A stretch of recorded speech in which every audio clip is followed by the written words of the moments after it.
Cappy cup today. Cappuccino cup.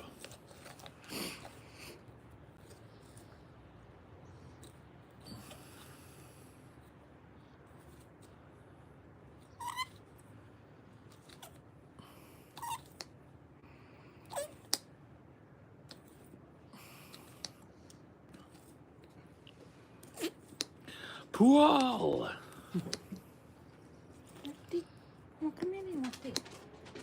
It's like, in? Did you say in? Get you some brekkie. Go.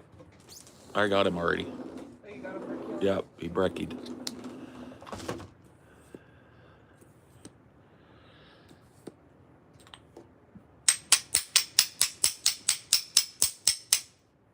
Damn. The bro move would have been to let Dinor get 2 brekkies, but I snitched. I snitched.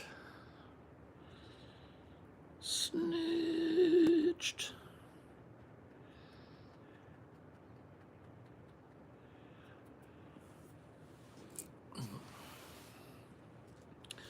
Praise Paul indeed.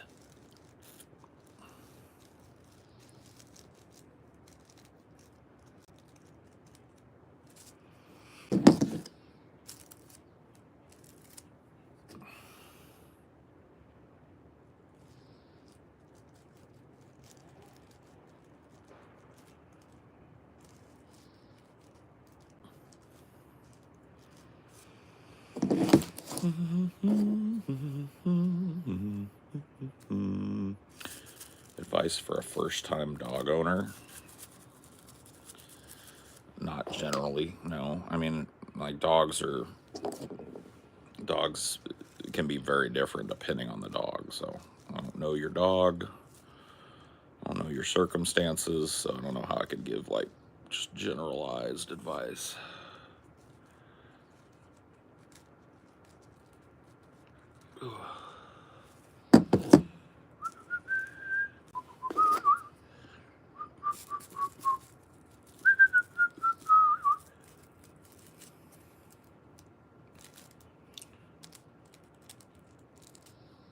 Scotty and Taylor would give some good advice. I mean, they'd probably ask you for the same shit that I asked you for. What kind of dog? Where do you live? Etc. Getting a dog and raising it and doing all that is pretty contingent on your circumstance. What can you do? What can't you do? Etc.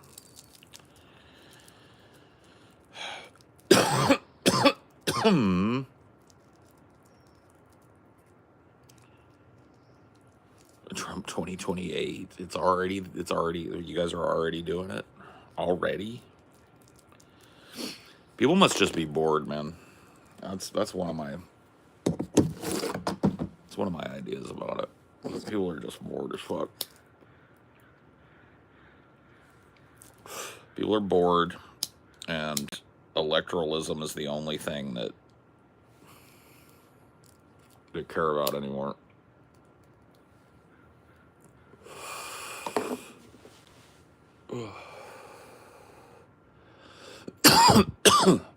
Am I a prepper?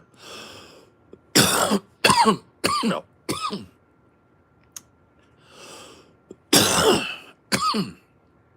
If I was a prepper, I would never tell you.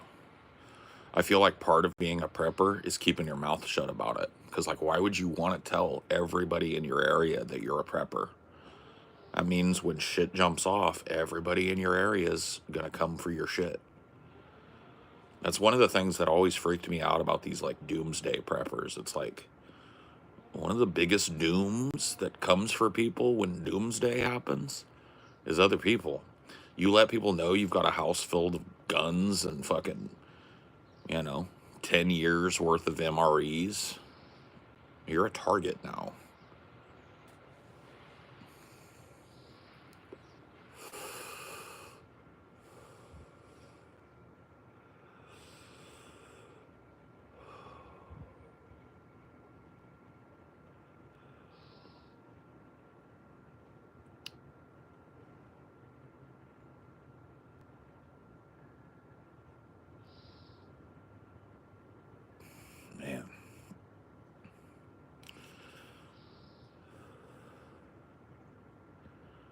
stare into the abyss. You guys are the abyss this morning. Just like scroll back in the chat and look at how many of you can't communicate like at toddler level. Just poof, poof, poof, one after the next, after the next, after the next, after the next, after the next, after the next. Fucked.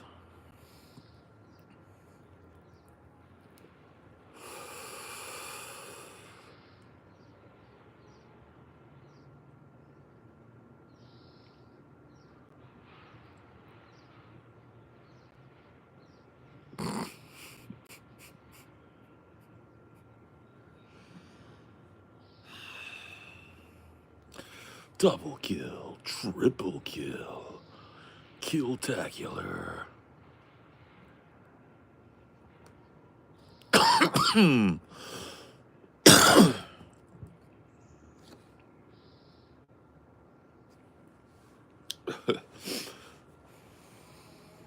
Ultra kill. I just ultra killed.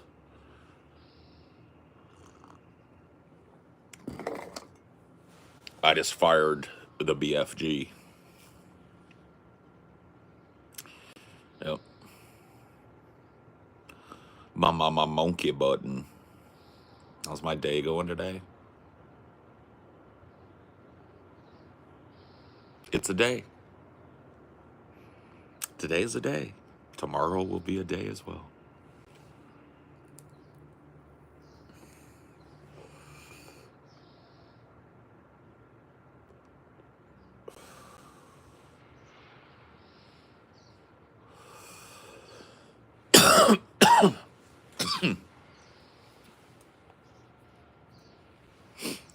You like the hat? I don't care.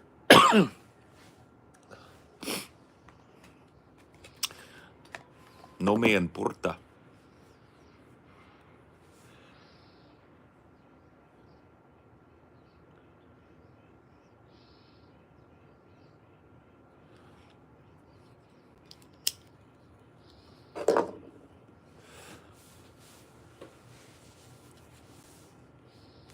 Hello, fellow Homo sapiens.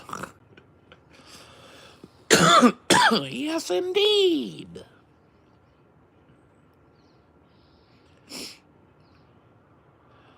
That's some fedora tipping going on in there. The monkey button is basically an automatic 5-minute timeout for newcomers. It's basically what it is, yeah. It just means that if you want to attention seek, you're going to have to leave something. You're going to have to leave a little tip for me. You're going to have to give me that sub.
Eyes without a face. What's your favorite meal of all time? My mom's oaky ass enchiladas. That's the death row meal if there ever is one.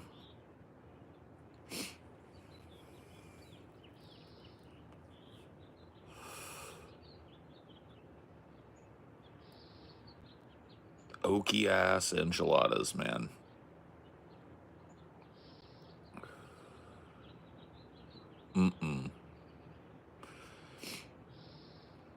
I could tuck into a couple oaky ass enchiladas at any time, you know.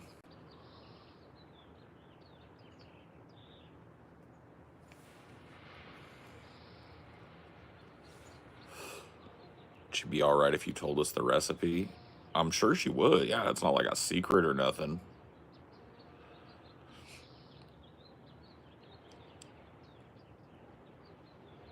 Sometimes you'll have a meal so good you'll remember it for the rest of your life.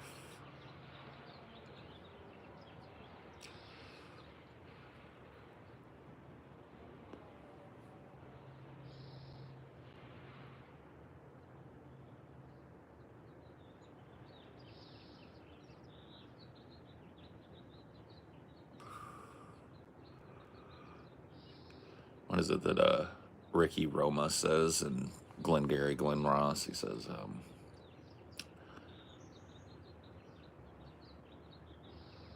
fuck, I can't remember what he says.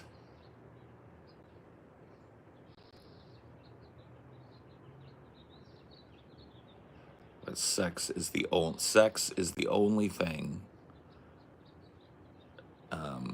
that improves upon reflection. Everything else fades. I've always liked that.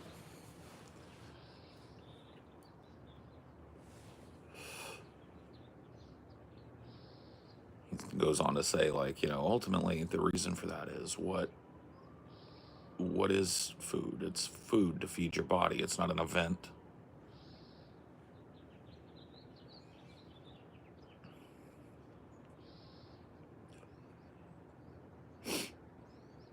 Yeah. I mean, knowing the recipe, because, you know, like enchilada, my mom's recipe for enchiladas, it just requires a lot of shit, a lot of meticulous shit. It's not like complex in that it has a ton of different ingredients or has like a lot of cooking techniques that are hard. It's just a fiddly process that, you know, if you're really good at doing it, you make some really good enchiladas. And if you're not, you don't, you know.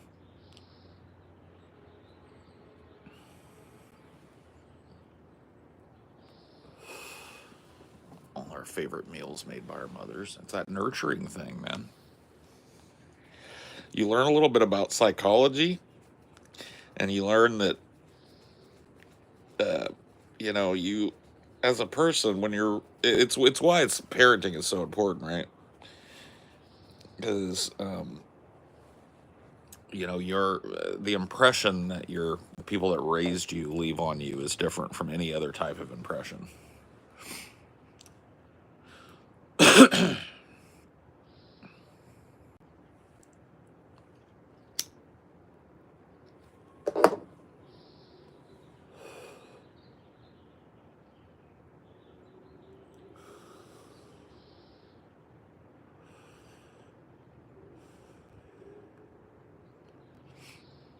Yeah.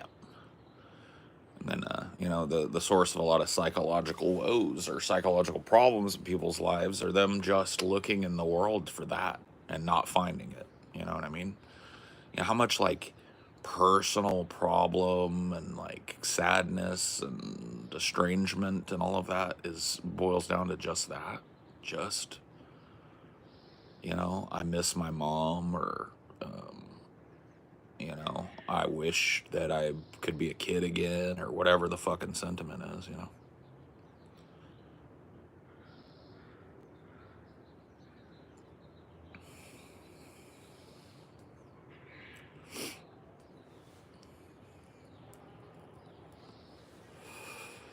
They say that you marry one of your parents. Is that true? I don't really feel like I don't feel like Amelia is either one of my parents. I think I did a good job. I broke the mold. But absolutely, yeah. I mean, when you talk about personal relationships and stuff, I mean, people, you know, men are looking for their mother, women are looking for their father, they're looking for attributes that they saw in their father in a partner. Men looking for attributes that they saw in their mother as a partner. We're talking heterosexual people, of course, but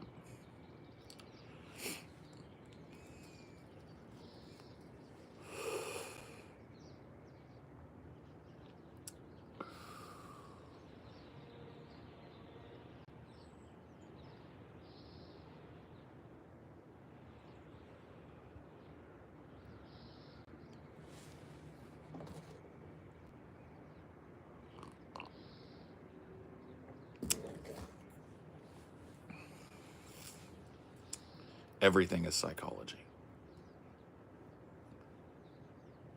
It's the most profound truth that I know about the human condition is that as human beings, we're captive to our own consciousness and our own instrument for examining and interpreting the world. And as such, everything is psychology. Everything can be traced to it, right? Even what you like, if you open, like, you open your eyes and you look at the tree that I'm looking at here, right? A lot of people would stop right there. They would say, okay, well, there's simplicity, right? You're looking at a tree. And if I were sitting where you're sitting and looking at a tree, I would see the same tree. But the truth of the matter is, we don't know that at all. How we see things is predicated on our psychology. I might look at that tree and have a memory of another tree. I might look at that tree and it might trigger a burst of memory from my childhood. I might look at that tree and see it in a different light than you do.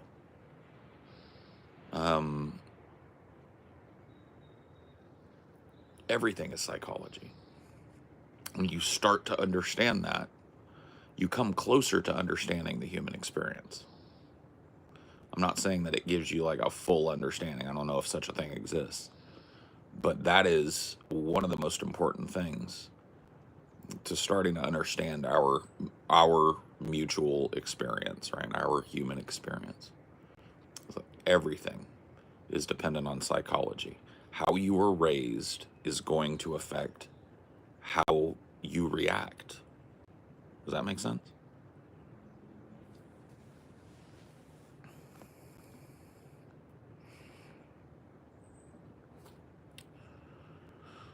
How do I know your subjective experience of things like happiness or depressions are the same as, right? I mean, that's the idea, right? That's not to say that there's no commonality between us. It's just to say that when you're dealing with another human being, you're dealing with a worldview and a psychological construct, right? You're dealing with psychology immediately. What is this person's temperament? What is this person's proclivities? What is this person's interests? What are their faults, right? All of these things are predicated on their psychology, right?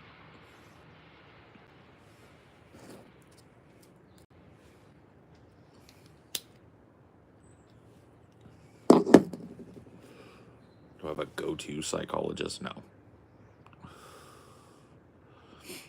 I do like Jung a lot because I feel like his insight is particularly into the shadow, like his personality construct insight.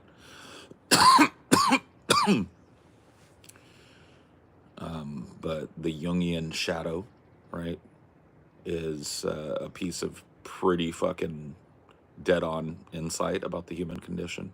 Right? This idea that, see, one of the things about Jung is that it starts to make you feel like nothing, like if you interpret it the wrong way, you can feel like nothing is real. Like the idea of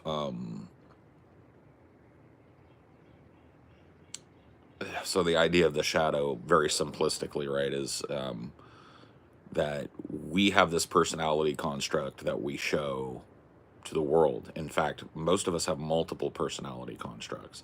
You are a different person sitting in a room alone with your mother than you are sitting in a room with your friends, than you are sitting in a room of strangers, right? We have different faces that we show different people based on the social situation, our own level of paranoia, defensiveness, and stuff. Just a million different criteria, right? And the idea of the shadow is that a lot of these personality constructs are meant to obfuscate a deep-seated, animalistic, lizard brain kind of shadow. Your secrets, the skeletons in your closet, right? The idea that, you know,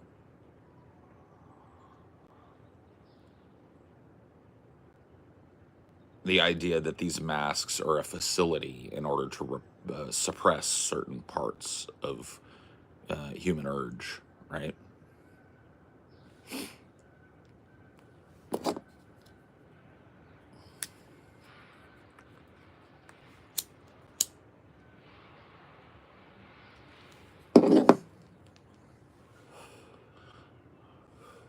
Do you think your intrigue into the human condition speaks to past trauma? Maybe. I mean, I know that what we're talking about here, this everything is psychology ramble that I'm giving you, is definitely something I learned from being in therapy, right? I first heard the term and had it explained to me by my doctor in that capacity, right?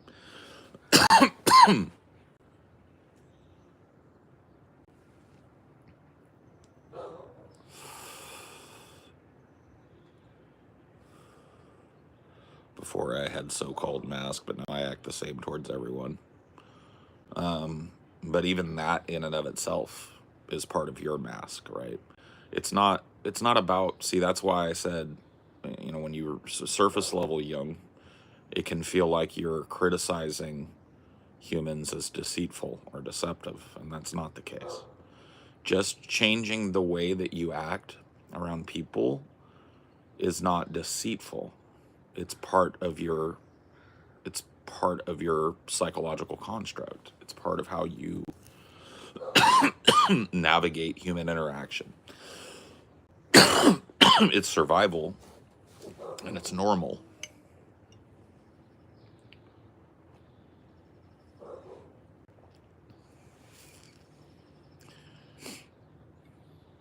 But I don't mean to like nuh-uh you, but I can guarantee you that you have a shadow, that you wear social masks and do social adaptation just like everybody else does.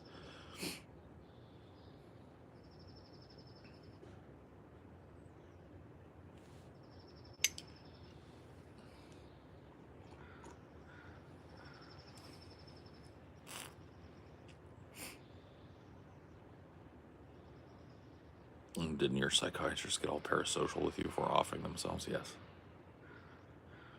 That's a crazy story. I don't know what it has to do with any of this, but yes, that did happen. Do you know the name of the specific book from Carl Jung that I should catch out? No.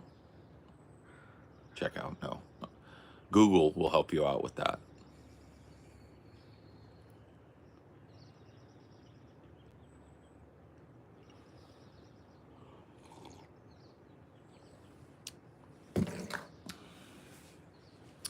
And it's Jung. Jung. Jung.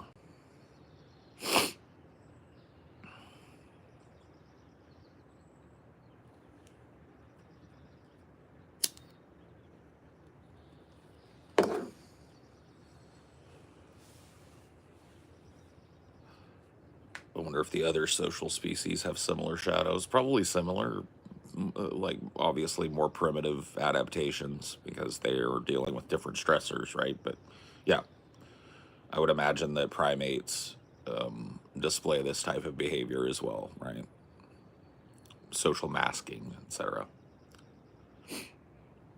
But that's just step one, social masking. We're talking about putting on a different face for different groups of people, putting on a different attitude for different situations, right? That's just step one. right? That's just layer one of the statement, everything is psychology, right?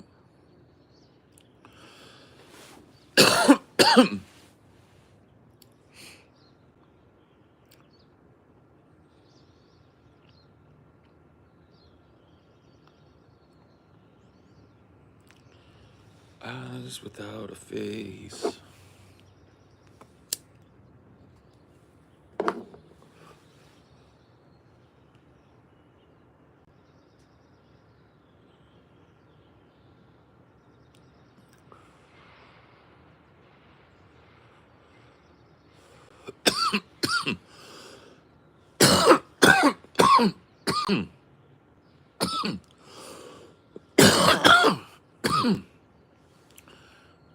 You're talking about Maslow's pyramid. So Maslow's hierarchy of needs is another example of everything as psychology, right? It's like, here's what a human being needs in order to be able to individuate, and here are the common human goals of individuation, right? With self-actualization being at the top of the pyramid and food and shelter being at the bottom, right? So as you build out from the bottom, so if you have no food and shelter, none of the things above Maslow's hierarchy of needs can be met. You get the food and shelter, now you need family, or you need social interaction, and you get the social interaction, and you need enrichment and education. You get that, and then you get, you know what I mean? All of it culminating in self-actualization. But, you know,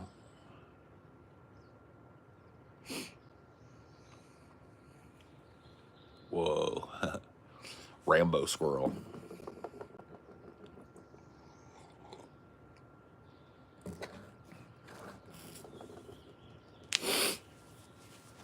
Ooh.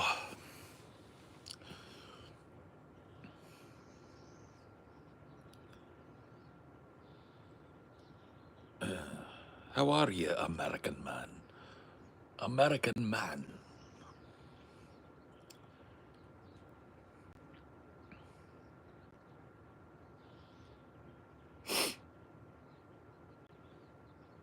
You have black squirrels where you are? There is a black squirrel that lives around here, but they're like rare as hen's teeth. Super rare. It's like a genetic mutation. It's like one in, I don't know, 600,000 squirrels or some shit like that when I looked it up.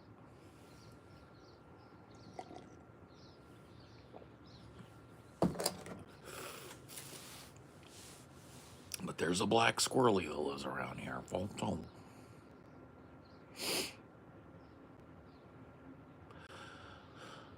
Blame it on the black star. Blame it on the falling sky.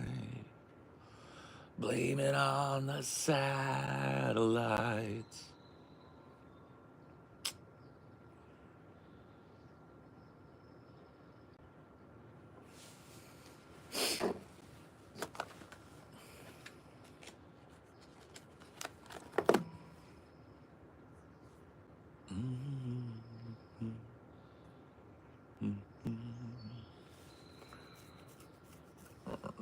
Blame it on the satellites.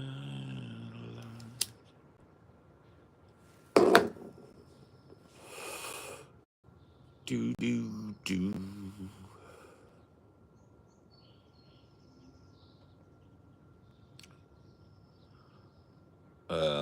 Haven't read David Hawkins, so I can't weigh in on that. Owning Your Own Shadow by Robert Johnson's another good book that uses Jungian principles to explore our dark sides. Yeah.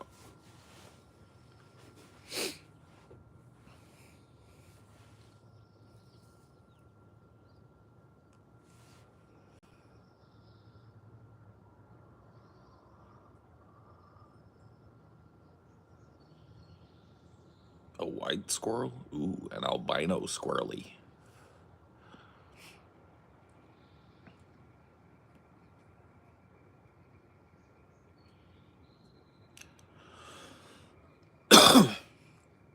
Today I selected my new glasses. Bit looks like you. Everybody trying to cop my swagger, dude. Why everybody's trying to cop Paul's ego swag? Okay.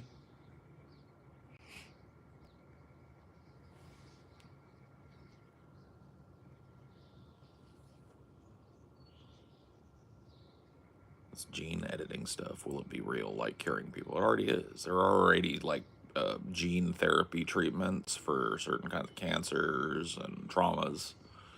So it's already a thing. It's just a matter of, it becoming more complex. And it's a matter of humanity wrestling with the ethics of it all. Right now, humanity seems pretty dead set on like altering the genome is unethical. I don't think that that is going to hold out against further technology, but we'll see, right?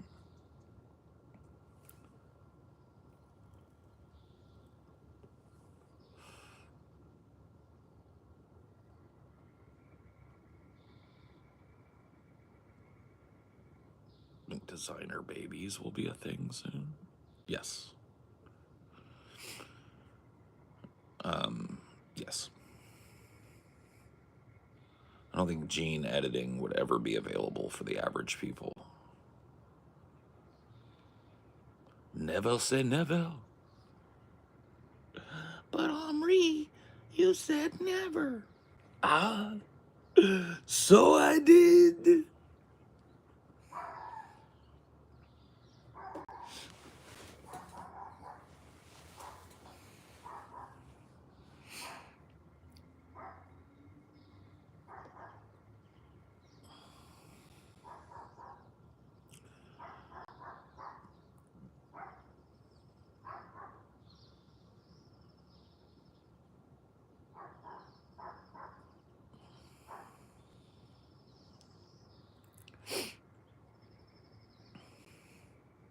Insurance may cover gene editing. Yeah. It may just be part and parcel, maybe how a human being is born in the not too distant future. You know what I mean? Just maybe how we reproduce. There's a movie that explores that kind of dystopia that might spring up if humanity fully embraces that gene editing thing called Gattaca. And that's after the whatever they're called, different components of the DNA spiral. And yeah, the telomeres or whatever. I think that's what they're called.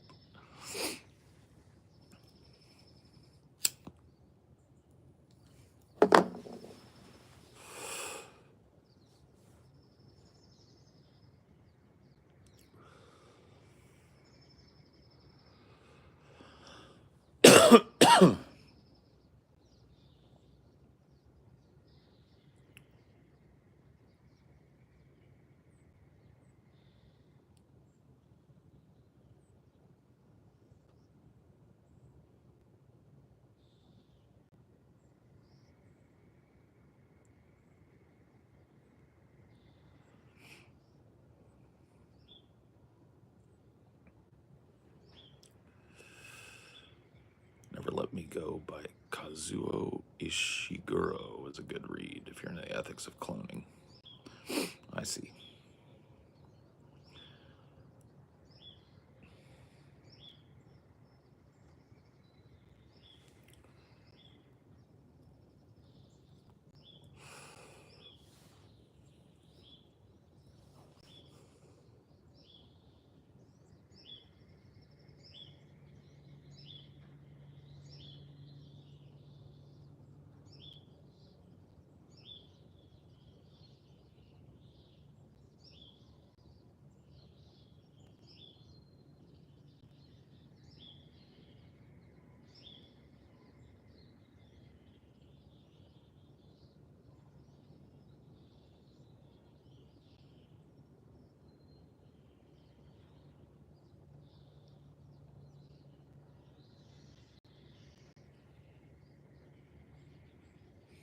fun stuff.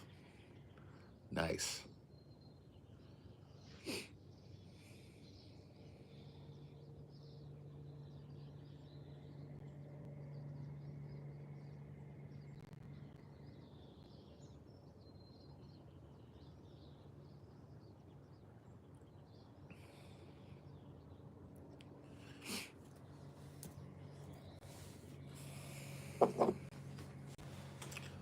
Gotta enjoy your woo way sometimes, you know.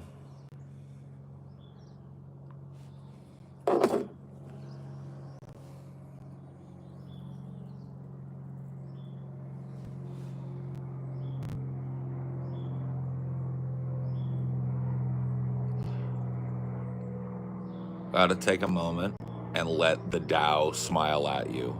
And if you feel like smiling, you smile back. That's how I look at it.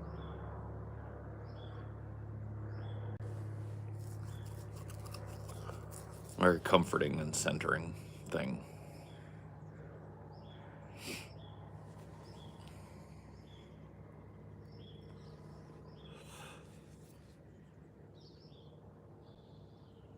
Paul understands bird squeaks. Shh. I'm a Twitter mouth, dude. Okay?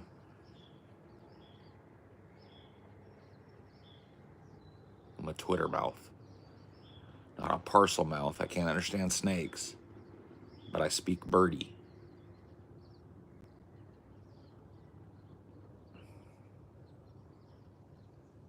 Woo is the way.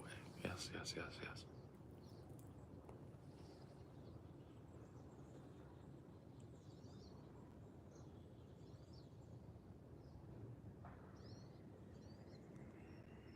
Can you feel the universe smiling back?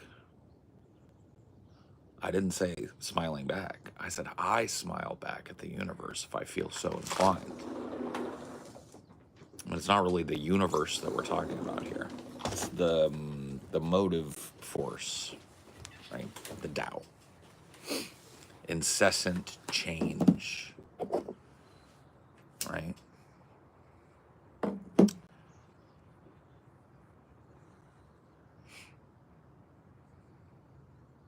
So that's what I mean. It's about interpretation. When I say the Tao smiles at you, it means when you have one of those moments of peace where you disassociate yourself from your own problems and you're swept up in the connectedness.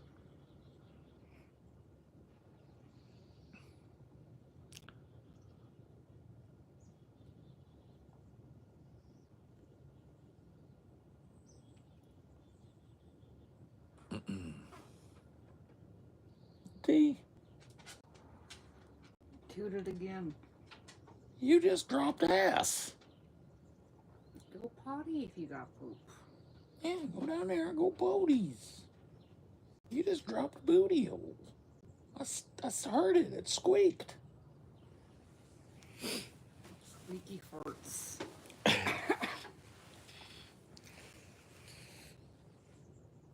Oh.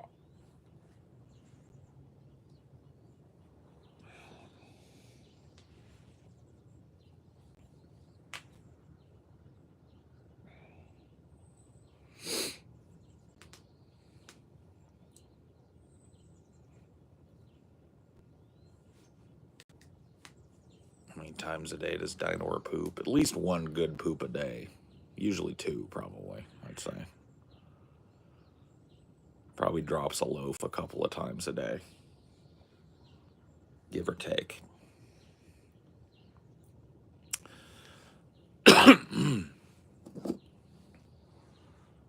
Sometimes it's much as 4, though. Because I'll double dump in the morning and afternoon sometimes. Yep, that is true. I don't count the double dumps sometimes. Sometimes Dino will take a whole ass shit, and then he'll be whining 10 minutes later. You'll let him out. He goes out and takes another whole ass shit. So.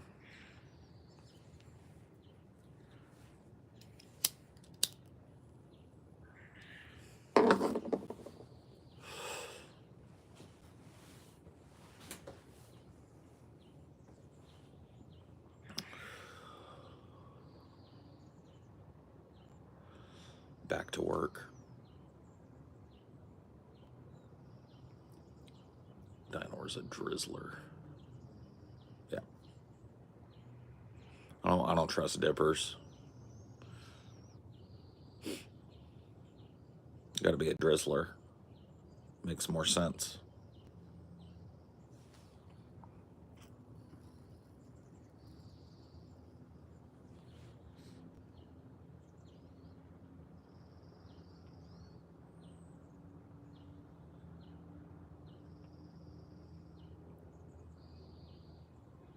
So many birds.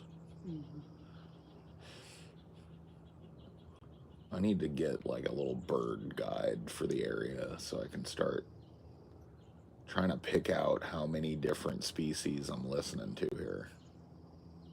At least 6.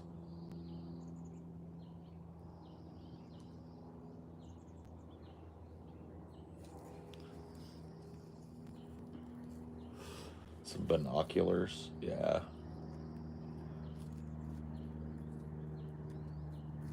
Try and get eyes on some of these little turds.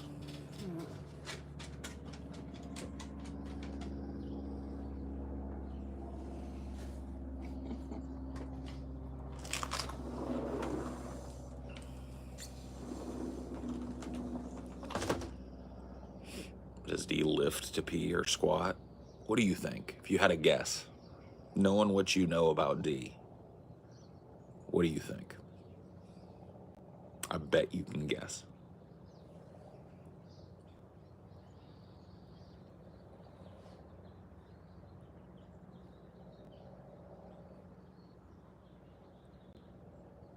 He's a squatter.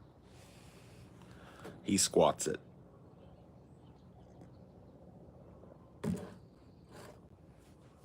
He's a squatter.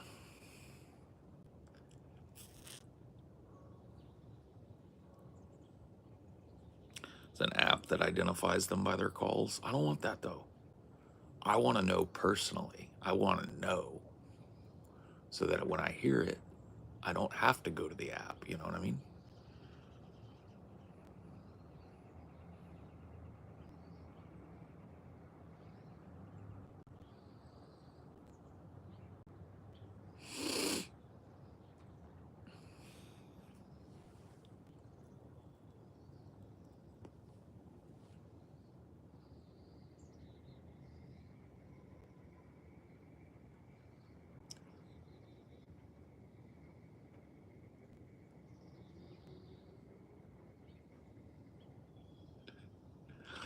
It's going to be crazy here in about a month. It's slowly but surely going to start heating up after this week. According to the shit, slowly but surely it's going to get up to, and we're going to have the highs in the 60s. Oh. And I get the feeling that a lot of little creatures are going to come out. It's going to be interesting.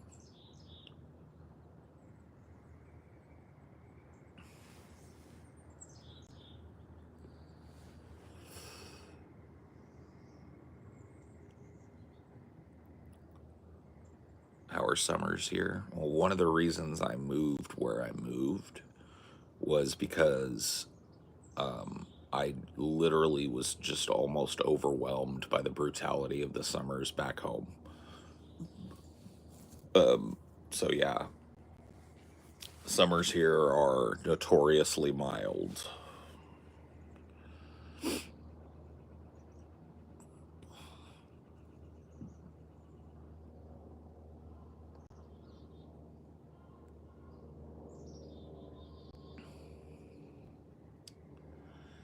Geese are starting to come back, huh?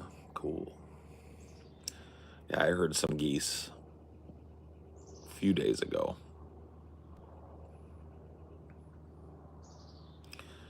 Dreading the summer down south, yeah. I just couldn't hang anymore, you know. The last summer, the last 2 summers or 3 summers, honestly, that I spent, and you know, back where I'm from, the summers are longer than summers in other places too. So it's like, you know, good like 6 months, 5 months of the year is like deep, hot summer, right? And it's like you can't go outside. You got like if you go back on this channel and just look at one of these streams from a few years ago, you'll see me out there just like sweating like a pig, just like in the shade, you know? And so it made it like almost impossible for me to do what I'm doing now, right? Which is like sit outside and just like enjoy. Like, you know, most of the time I don't stream when I'm sitting back here. I'm just back here, you know, meditating or I'm just kind of passively being, which is, I guess that's meditating.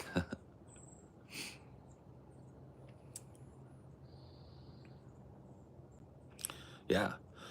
My streams would end suddenly because my phone overheated in the shade.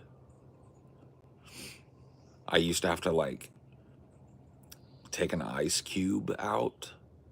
Like I'd go get a big glass of ice water and I'd take an ice cube out and I would rub it on the back of my phone to cool that fucking heat exchanger down.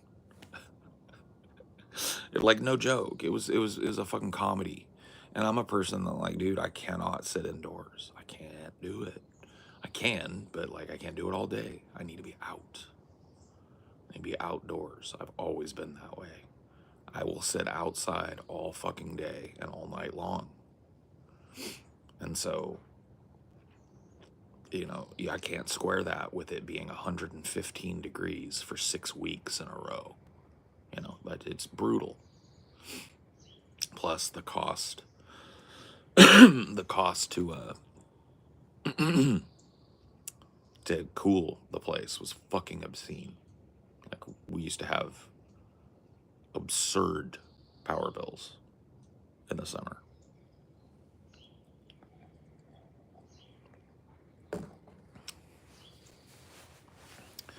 You streamed from Louisiana, I could feel the humidity through the screen. Oh yeah. Louisiana, like I gotta be honest with you, once I acclimated to the humid shit, way more temperate than the Central Valley of California.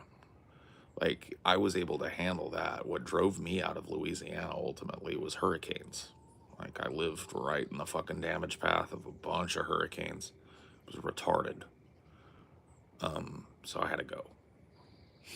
I came back to where I was born, but you know, in the intervening 10 years since I've lived back home, you know, when I moved back, it had the place had turned into Arizona basically. Like went from summers where, you know, when I was a kid growing up in the area, you had the occasional day that was over 100 degrees in the deep, deep summer, like July, you know what I mean? You might get 101 or 102 or something. Went from that, right? But most of the days in the summer, you'd be in the 90s, maybe even some high 80s or something, right? Went from that to 110 degrees every day for 4 months. So it was untenable. Your girlfriend wants a kid and you don't know what to say to her, say no.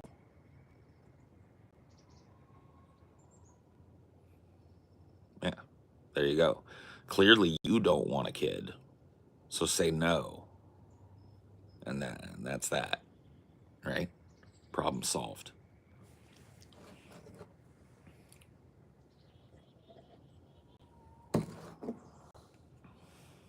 Say nuh-uh.